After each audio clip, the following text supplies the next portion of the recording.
We are here to speak about the implementation of public warning system in France, and it's good that we have this full hour to really go deep in the implementation in one country.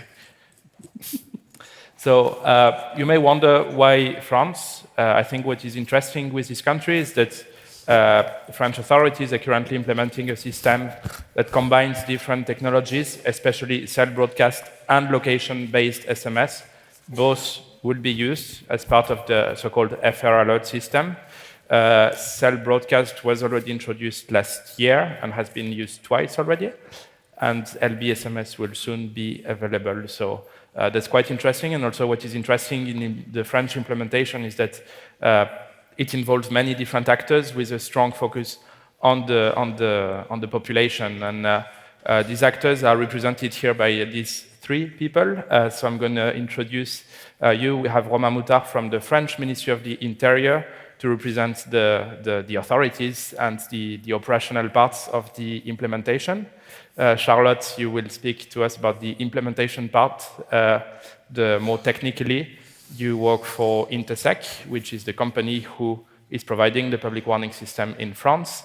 And Johnny, you're a researcher at the University of Avignon, that's in the south of France, where you have coordinated a multidisciplinary project team looking at spatial, social, and territorial impacts of the alerts and the warning on the population. So we have three great speakers, so that will make one great talk. And I'm going to join you now for the discussion. So first of all, we can go back in the context, perhaps, Romain. French authorities announced in 2020 a very ambitious plan consisting of, as I said, using both cell broadcast and location-based SMS. What were the reasons behind this announcement? Thank you, Benoit. It's a great pleasure to be here with you, and good afternoon to all of you. Of course, as for all member states of EU, it all started with the directive establishing the European Electronic Communication Code, but the start of the reflection process was rather slow. Less than a year later, an industrial fire broke out in the middle of the night and lasted several days with a plume of smoke that spread over several hundred kilometers. In the months that followed, many investigation or inspection reports were highly critical of the lack of warning to the public. This event was the real trigger for the project. In September 2020, the French Minister of the Interior announced the official launch of the FRLA program with an important ambition. Yeah. A multidisciplinary team already in place on the subject of emergency communication has been entrusted with the design of the new system from autumn 2020. We have brought together representatives of the different professions, civil protection, public security, digital, in the same group to study with mobile network operators and our service provider Intersec, the specification of a modern system that meets on European obligation. The envisaged system must be multi-channel in order to take advantage of the benefits of different technologies and to be able to adapt to the diversity of French territories. The project has received European funding for 40% of the project costs. The vast majority of the costs were related to the MNO's investments in their network infrastructure. Okay, so from the announcement to the realization, I think you made the transition.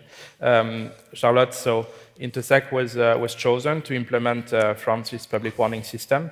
How was it implemented practically? Yes, absolutely. So Romain mentioned the EAC legal framework. We can consider it's a race, and France in specific has defined the article would not be the finish line, and went further by combining all the different channels available to make a really huge widespread of dissemination of message over the population, whatever the crisis, whatever the stage of the crisis, and whatever the people to be addressed. The combination of those different channels is important because, as Romain said, each channel has its benefits. The mobile app is a great channel for the content. It's very rich, but it has to be installed, and it has its limits. For example, for all the travelers coming in France on the territory to install a specific application. On the other hand, the cell broadcast is really the broadcaster by definition, and it enables really the dissemination to nearly 100% of the population in an area. The limit is that it really gives very little feedback to the alert issuer. And it's at the moment of the occurrence of the disaster, at the instant T, that it's very useful to spread out the alert. Now, on top of this, the location-based SMS has its own specificities, and the specificities of having the ability to reach specific individuals, whether they are in zone or outside the zone at the moment of the broadcast of the alerts, and also the capacities of providing information after the crisis for the recovery. Say, okay, you were exposed, now you can go back home. So it's really the full process which is enabled by the combination of the channels, which make the system absolutely complete and end-to-end. And to answer your question, so specifically, how did we do it? We worked on both layers, on the local authorities with the ministry, and also with all the broadcasters, and make it really an end-to-end approach. So with the local authorities, we provide them with a business application, which give them the information on different data layers and provide also the information of the human intelligence, which is super important in terms of crisis, to make sure when a crisis is happening or is anticipated to be happening soon, the alert issuers is enabled to draw a zone and define the alert, the content, and the channels to be used. And we push that to a national hub, which will consist in the orchestration through the CAP protocol to make sure the message is consistent for the alert, whatever the channel is used, whatever the specific area it is broadcasted to. And on the broadcaster elements, layer, we provide the MNOs with the capacities to use the messaging capabilities channels, first on cell broadcast, and then towards location-based SMS, as we say. What is important here to see is also the ability to implement those channels through the MNOs goes also valuable information for the alert issuers. For example, how many people am I going to address with the use of that channel? How many, what's the estimation of the people who are going to receive the message? And on top of this, as we said, FR Alert is also capitalizing on all the legacy and traditional channels, which are well-known, well-adopted, well-understood by the population.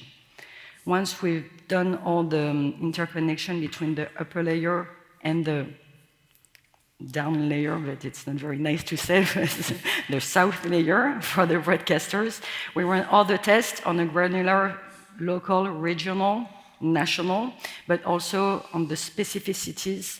Should it be, for example, on a specific alphabet, for example, Turkish to be ingested, to make sure the roamers in, the travelers are receiving well the alerts, and also for the specific devices between, for example, iPhones and Android phones, make sure everything is smooth and end-to-end approach. That enables to really give a fully integrated system towards the population. Yeah, and I think what is you briefly touched upon that, what is very interesting in the French implementation, and I've been following that for years now, is the constant focus on the people in the implementation. Johnny, can you tell us a bit more how were they involved in the implementation? Yeah, so the population was directly involved during exercises with two objectives: inform on the platform first, and second, collecting data for scientific analysis. So on the right-hand side of this slide, you can see the different location of CB zones defined during 21 exercises, and we play or we test the solution in different contexts, in high densely populated areas, like number 5 and 6, but I think you do not see the number of a different zone, and more rural areas. So we want to observe and to collect data in different contexts.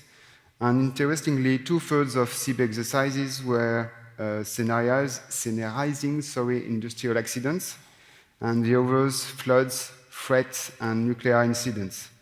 And during the exercises, the authorities sent real messages related to an intrusive sound, and they clearly indicated that it was an exercise. So they can show what an alert message could look like, but as a scientific, we were lucky to be capable to include a short URL link referring to an online questionnaire for collecting the feedbacks and first feelings from people who well received the CB notifications. So we can check the compliance of CB messages to the people's needs and adjust them if required. And I think it's the best solution to further increase knowledge, awareness, and empowerment of the population. Yeah, and all of this also led, there was a European exercise that was done, the Domino exercise. Can you tell us a few words also about this? Yes, Domino was a European exercise carried out in the south of France on May 2022, and this exercise joined more than 1,100 people, including a large part of practitioners, authorities, firefighters, policemen, and several inhabitants. And interestingly, Domino aims at better coordinating the safety services coming from different European countries in the situation of different complex scenarios, like, for example, a fire occurring on a boat containing toxic products. And during 2 days, FR Alert was tested for the first time in France. The system was observed by different European representatives, but we also realized the first movie, film, and video showing the population reacting or not receiving the notification. 8 messages were sent announcing the beginning and the end of the alerts.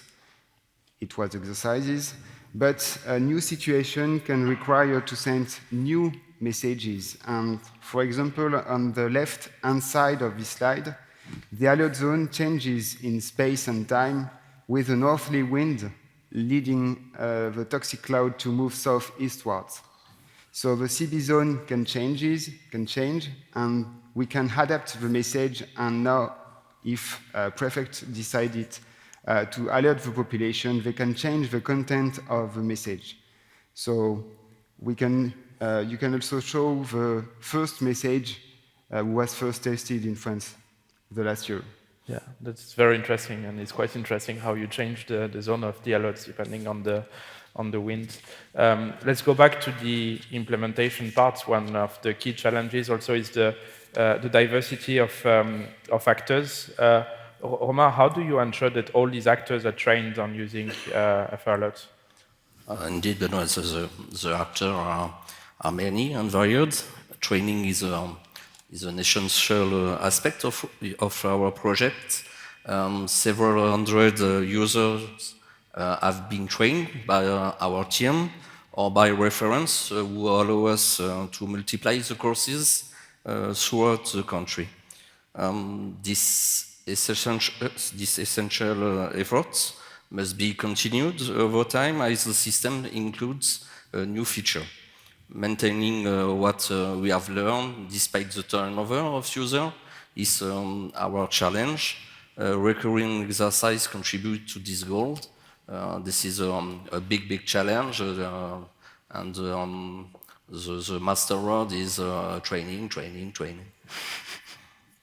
Yeah, right. Training. So, what about the population now? Sorry, how are they also prepared more in general? So not only those who participated in the exercises, but the larger population in general. We mentioned earlier the importance of training, raising awareness of running, and educating the public about risk are also crucial aspects of the system, because the system is built for the citizens and their protection. At the time of the launch of the system, we run TV and radio spots for several weeks. We put a website online so that the population could understand what FR Alert was, and we will continue this awareness raising efforts this year, particularly on the occasion of the International Day for Disaster Reduction, and this journey must become a major event for us. Yeah, thank you. So now that we speak about the population, I think it's important also to adapt the message to this. So Johnny, I go back to you. Can you share with us the main learning of the tests that you've done? Yeah, with pleasure. So we collect more than 11,000 answers with the short URL link questionnaire since June 2022 until the last week. And here I present you the analysis of a global sample of on 7,800 answers collected during the last year and during the 21 exercises I present you before. We clearly observe three trends. First of all, when we ask the respondents how they do first react. 76% declare surprise, 82% curiosity. But on the other hand, 40% declare fear, stress, and misunderstanding. Surprisingly, the youngest respondents, with less than 25 years old, are likely to have been more stressed and afraid, with an average percent exceeding 80%. And the greater the age increases, the more understood and acceptable messages are. So we clearly first observe socio-demographic influence on the first feeling. Second question, when we asked the respondents how they think they should react in the situation of a real alert, 78% declared they should know, but 18% should hesitate, while they have the textual message. So it's not sufficient to generate many reactions. And in addition, 52% of the resident or the recipient declared their regard in their neighboring. And this rate increases until 75% for people who are inside buildings. This bias is well known in psychology, defined as the confirmation bias, and it proves the influence of environment and context on each individual intended reaction. Third, when we asked the respondents if they appreciate the intrusive sound related to the CB notification, 86% declare this sound was audible, 83% surprising, and 60% stressful. However, a large part of them considered it was unpleasant.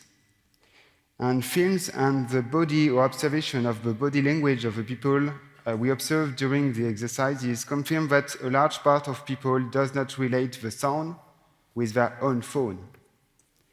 And some people also physically recoiled from the handsets they were holding, blocked their ears, and displayed expression consistent with pain and discomfort. Yeah, that's very interesting to look at the psychology of the person receiving the alert, and it's really great you did this work. And actually, as we can see here, there were really a lot of replies. So your your figures are quite telling, actually. So all of this, I guess, that also helps you to prepare the future and also how to design an alert, how to write an alert. And I think it can be very interesting for the audience who's here that you share some of your lessons on basically how we can write an alert, what is a good public warning message. Yeah, interestingly, most of the skills and feedbacks of population joined the scientific and operational state of the art. And even if new data and analysis are required, I'm a scientific, so we recommend that an effective PWS message should contain 6 elements in order to motivate timely response. First, the sound. Second, the name of the alert sender should be automatically identified or quickly identified. Third, the nature of hazard. 4, the location of a risky zone. 5, the instruction and safety guidelines. And clear and positive instruction. Do not use negative formulation. And 6, a website link should be included to authenticate this alert. I have already presented these 6 elements the last year in Marseille in the last conference, but for 1 year we proved that they are also appreciated by the population. So we connect operational and scientific state-of-the-art with people's needs. And the layout and form of the CB identification on phone is also important to consider. In the middle of the slide, you can see the form of a French CB message. Adaptation could be included according to the nature of the event, sure, but it's recommendation, it's a clear message. And you can compare it with a real CB notification sent in New Zealand in 2021, and you can see the difference. Do not forget, it is important to not forget that the first image of a notification plays a key role on the intention, as a picture worth 1,000 words. Yeah, and as you say, and it's good also you're here to translate also in English and tell us what should be in the message. Sure. So thank you for that. So now we have the ambition, we have the population prepared, we have the message drafted, we have the actors trained. So let's focus on the actual deployment. And Romain, actually, what is quite striking, and perhaps is not really familiar with the audience, is France is a very diverse territory with very diverse populations. How was this a challenge for the authorities? How was this taken into account? We are nevertheless confronted with a singular difficulty linked to the fact that France is beautiful and is present in the 4 corners of the world. We had to deal with 20 mobile network operators who were competent in a part of the overseas territory that was particularly exposed to natural risk. Fortunately, our partner Intersec had already established links with most of them. The contractualization process was therefore longer than if we had been able to limit ourselves to 3 or 4 MNOs, as is the case in most of EU member states.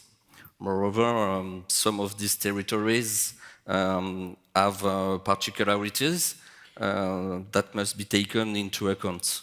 I can cite as example the local language widely used in Mayotte, where a majority of the population doesn't speak French, but speak a language which is not written.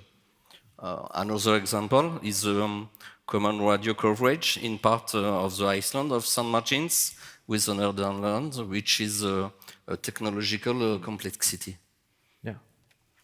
Yeah, it's quite striking. You first think of France as a unique territory, but especially with the overseas population, it becomes quite complex. So that also means a complex implementation, Charlotte. For instance, having overseas territories mean that you also have to deal with local mobile network operators, so it's not only 3 like in many countries. How was that a challenge on the implementation part? It was indeed a challenge, absolutely.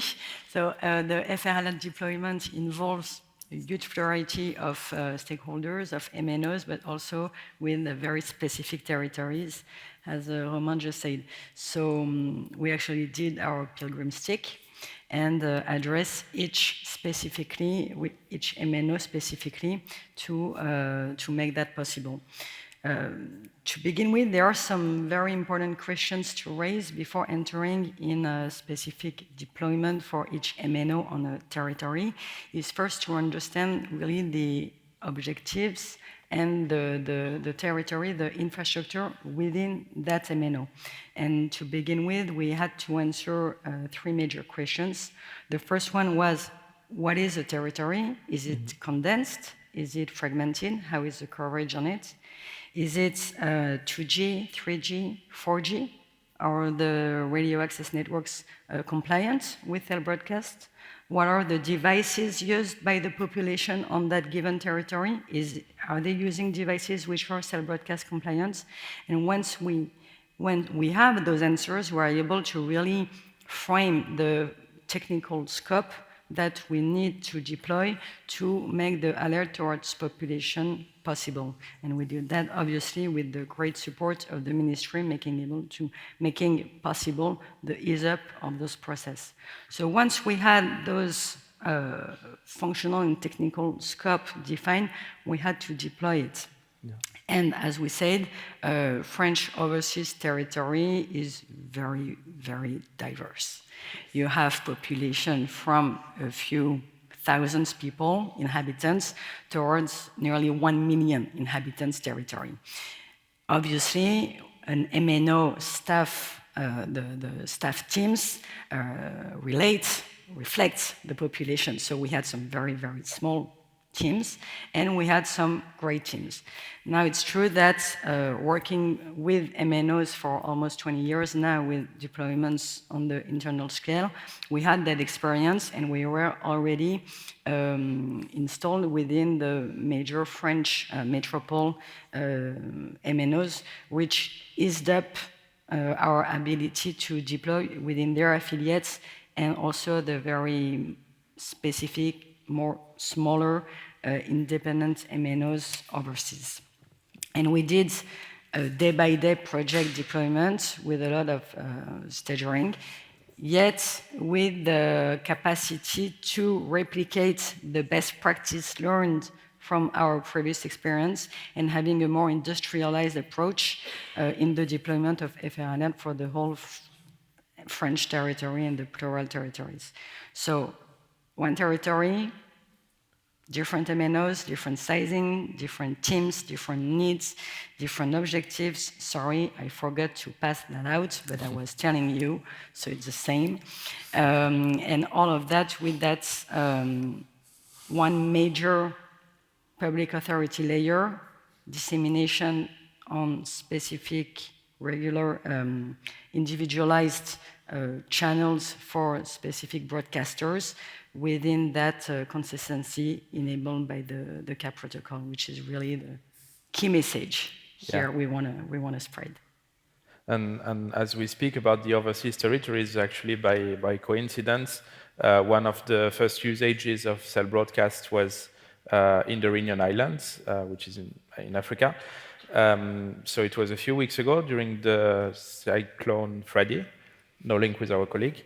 How was it used there, Romain? What can you say about the message there?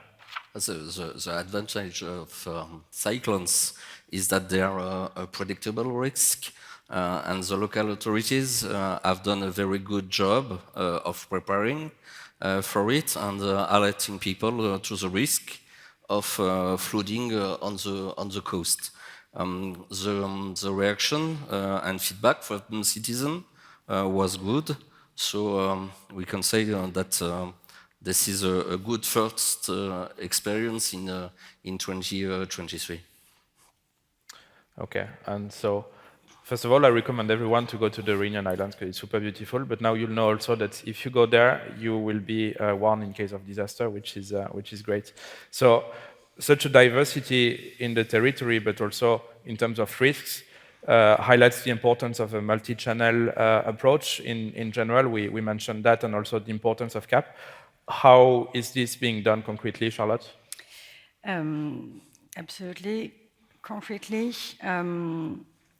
the matter here is to be able to disseminate an alert to all population, whatever the profile of the individual, whatever the situation, whatever the crisis, having really the capacity to broadcast a message.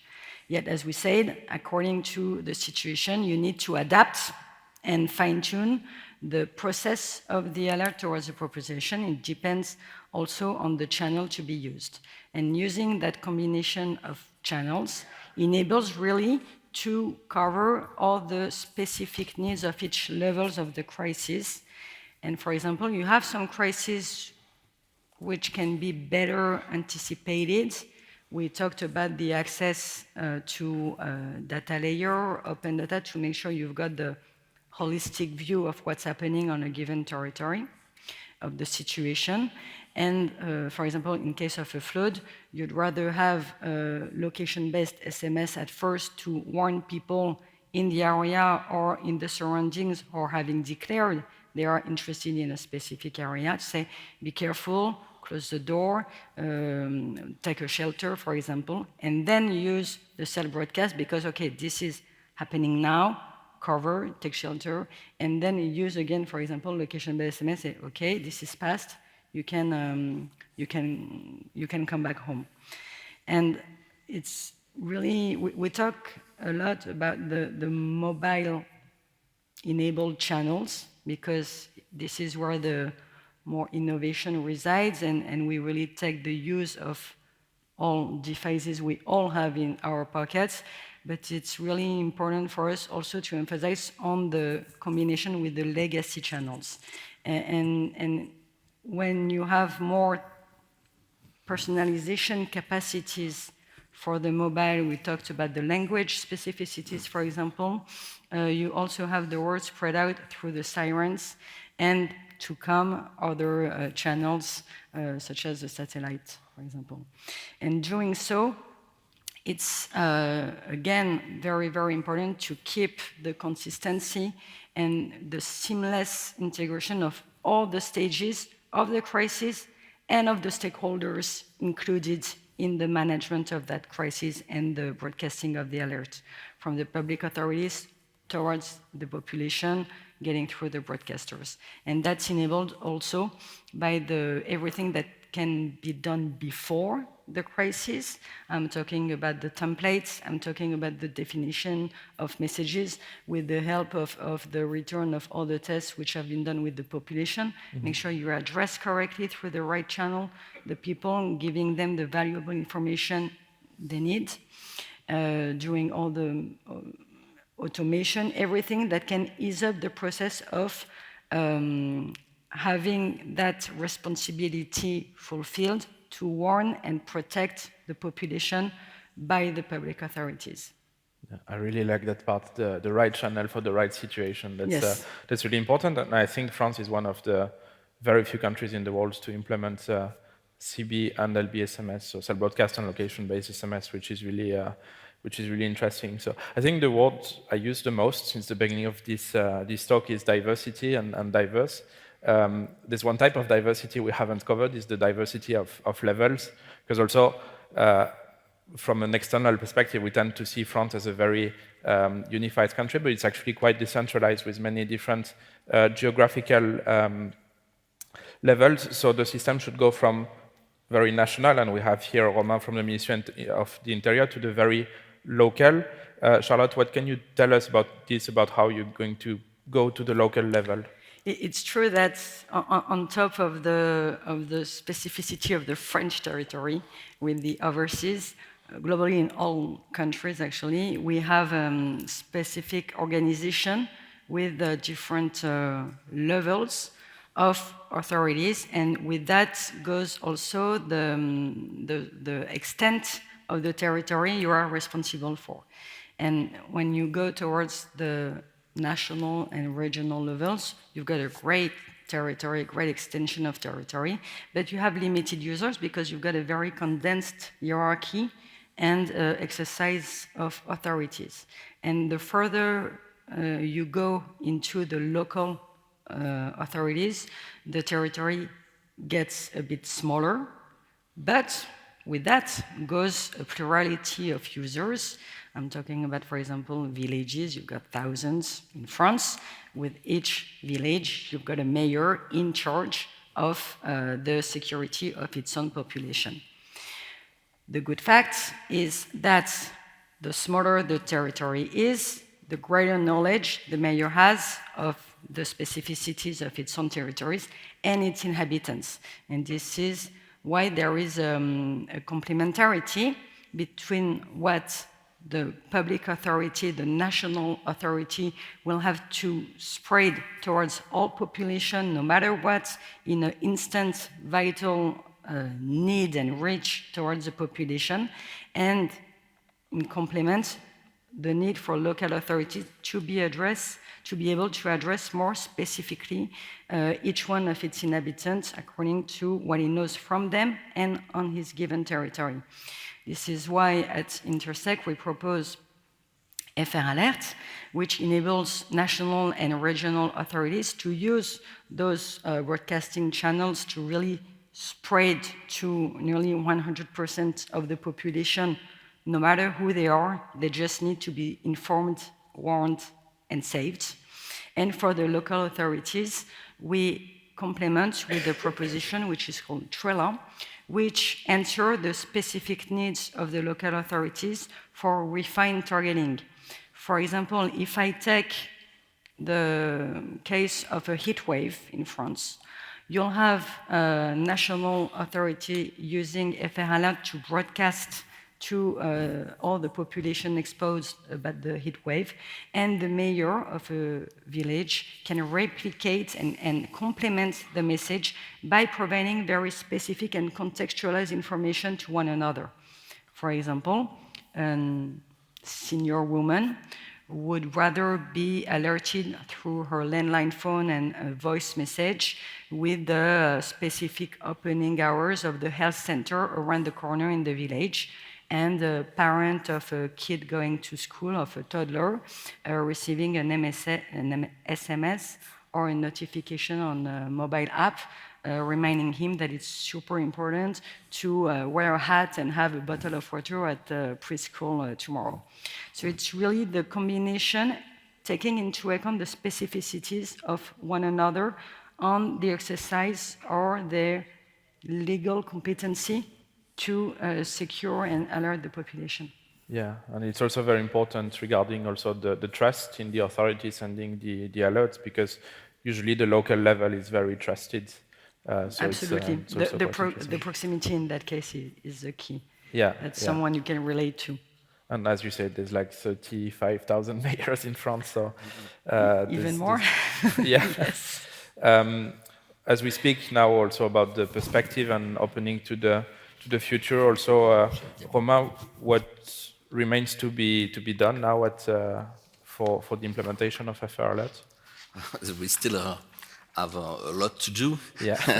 We must complete the deployment of the various channels throughout the territories, make the whole system more robust in the event of a breakdown.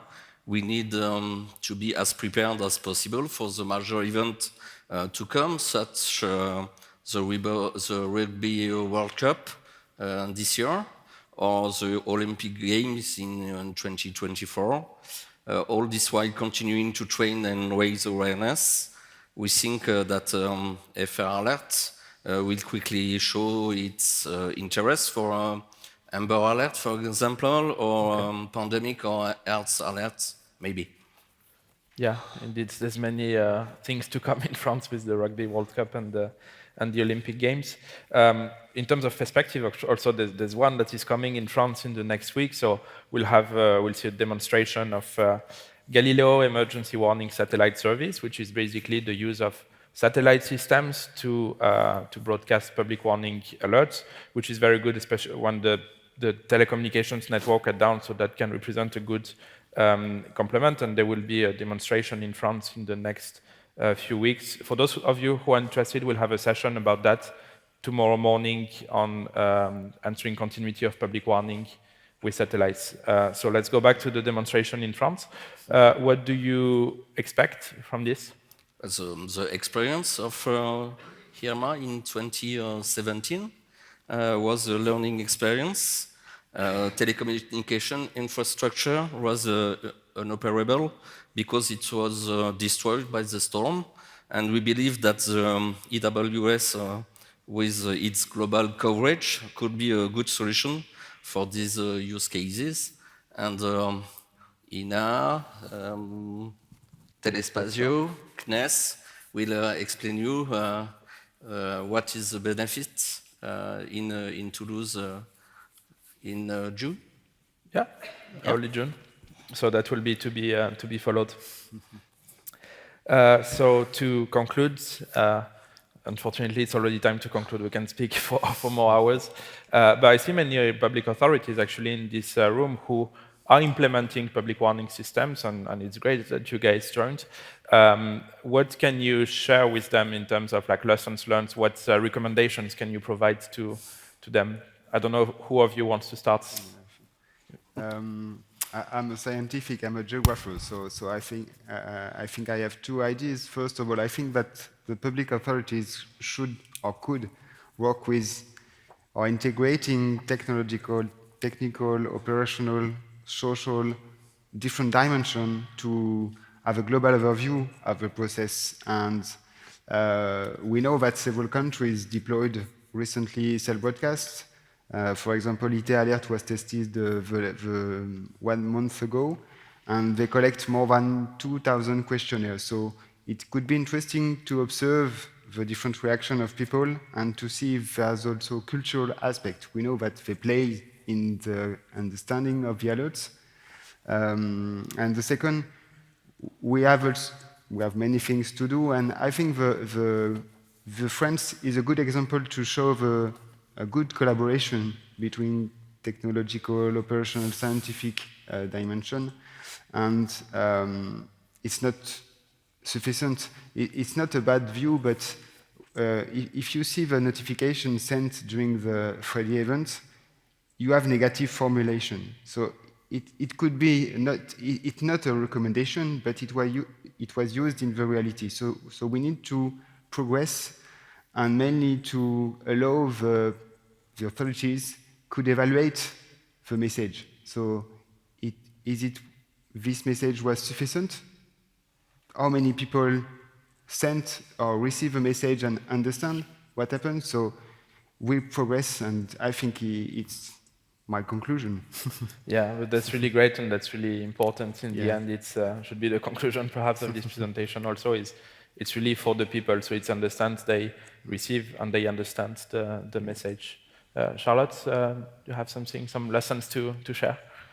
Well, I think the point was shared clearly about the importance of combining the different channels. But on top of this, I'd like more to emphasize of what we've been learning with France so far is the importance of the global view of the consistency, not only on the message to be broadcasted on the different channels, but of all the processes of the crisis management somehow, the different stages and the access to the information, should it be coming back from the population to really configure properly all the messages and make sure it is well received by the population. But on top of this, also having access to all the available information to take the right decision when warning, alerting the population through the different data, open data, human data, personal data, all the data available to make sure the situation is well understood and taken into account for the decision-making process. Thank you, Charlotte. Romain, your lessons? I think the complexity of such a project is not so much in the technological implementation, but the most important thing is the decision-making process of the authorities, which must be well practiced through regular training. And this exercise are also an opportunity to raise awareness among the population so that they adapt the right reflex. So the most important word is training, training, training. Yeah, so we have a message, we have a technology, and we have a process with training, training, training. So yeah, thank you for your time. We still have a few, some time for questions actually, because we've been speaking, but you probably have some questions. I see 2 raised hands. So we can't see you very well from here, so if you can first introduce yourself in 2 seconds. Hi, everybody. My name is Anastasia Lujanece. I represent here Ministry of Interior of Latvia. I'm advisor for them. We are also on the road implementing the cell broadcast public warning system in Latvia. And actually, we are one of the major questions, which most probably was also one of your questions. What about the feature phones? I do understand, and I know that France and French people are quite conservative. Most probably some elder people do still have the feature phones. How are you treating them, especially in terms of the cell broadcasting? I'd like to make sure I think that question is for me. Yeah. Yes. I'd like to make sure I understand what you mean by feature phone. The buttons. So it's the phones that are not smartphones, basically. Yes, No okay. smartphones, right. This is why we connect through the core network of mobile operators. It doesn't depend on the smartphones or the modernity of the device through, for example, the SMS, which is really universal message broadcasting. And this is why we emphasize so much on the combination, because according to the device you use, you'll get access to a specific channel. And for the feature phone, for example, having a mobile app is not enough, typically. So each channel has its own specificities. Also, in terms of the reach of the devices he's going able to address. So do I understand you correctly? So you never use cell broadcast as the only channel? You always combine it with different... We are a technology provider, so it is not our objective too. But for example, in overseas territories, you have some recently launched MNOs. They are already 4G fully covered. All the devices are 4G compliant. In that very specific case, cell broadcast can be enough because everything is compliant. So it's really a specific decision to be made according to the territory and the given infrastructure and the population equipment. And I remember, if I may jump on this, we don't have time to cover that point, but I remember also, Johnny, in your study, you looked at the spatial territories and in terms of network coverage as well, to recommend some channels over others depending on the territory. Yeah, thank you for this question. In France, we do not measure this in another country, but in France, we observe that the cell broadcast should cover 80% of the population. And we can observe also special inequities between urban areas and more or less densely areas, between 95% to 50%. So in the territory where the CB coverage is not sufficient, we can add other channels. Okay, thank you very much. You. Thank you. Thank you. There was another raised hand over there in the public. Yeah. We had somebody behind you, Amélie. Sorry, you were your second.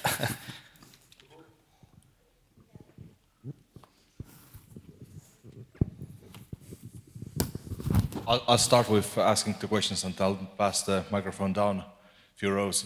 I'm Mihkel, IT and Development Center of Estonian Ministry of the Interior. I have a question regarding people that are on the move and how do we follow up with people that are actually driving into the danger zone without knowing it, and how do we keep track of people that might not have been informed initially but should be now that they are in the danger zone later on. Does France have any experience on that as well, or do you do this in any way? Yeah, two things to add to your question. During the exercise, the authorities said, do not move.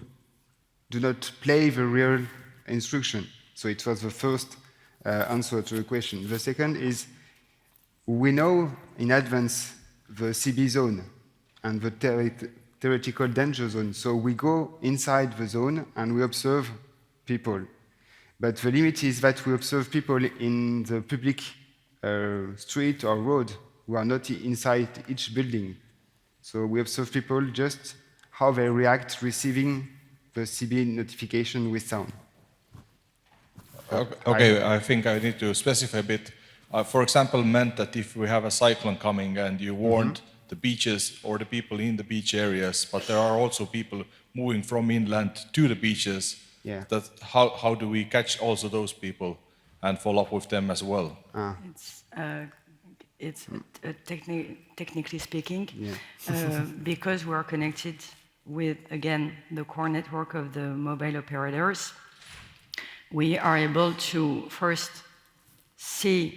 get the estimation of the people who are going to receive when the public authorities is editing the message. We've got the estimation of the recipients of the message, and after that we have there is what you call passive location, which enables also to get back in time and see if people were exposed to endanger, maybe not received it, and being able to say, okay, you have been in an area, and maybe check your inhaler if it was toxic, for example. And just a short comment, the limit of the CB notification, you can send a message in the zone, but if people evacuate, you cannot inform them they can go back in the zone. So the interesting thing to combining different technologies is that you can alert people with CB if it's a quick danger, for example, and after, at the end of the event, you can use located-based SMS, for example, in a bigger zone to inform people who evacuate that they can go back in their home. For the recovery, yes. Yeah. Yeah, it's indeed, as you say, the limitation of cell broadcasts, and that's the interest of using a multi-channel system, is that you can compensate the weaknesses of some technologies by the added value of other technologies. And as you say, then you can use cell broadcasts really for a narrower alert area, and then for a bigger alert area, you can use location-based SMS, where you have feedback on who has received the SMS. Thank you. I'll pass the microphone. Thank you very much. Amélie Grangin from F24. I had a question on the timing, because you have shown a quote of our Ministry of Interior from France saying that you would love to modernize globally the alerting systems. What are the different key dates you would set in this project? So when was the cell broadcast ready? For when do you expect the location-based SMS to be ready? And also the satellite, so the full course of improvement of your alerting system. Thank you. Well, thank you, Amélie, for this question. The key date, the cell broadcast is deployed in Metropole in 2022, in overseas in 2023. In the second quarter, probably, and the LB SMS in 2023. That's already ready for Metropole, and for overseas in fourth quarter, probably. And for satellites, it depends. It depends of EENA, of F24, Telespazio, CNES, and the test in Toulouse, in France, notamment. And maybe in 2024 or 2025 for satellites. For satellites, yeah, and the telecoms part is, well, quite ready. at least a big part of it is already operational, and the rest will anyway be ready for the 2023 Rugby World Cup this autumn and the Olympics in 2024. So congratulations for that. Which brings us to the end of our discussion, unfortunately. It was very interesting, so thank you to the three of you.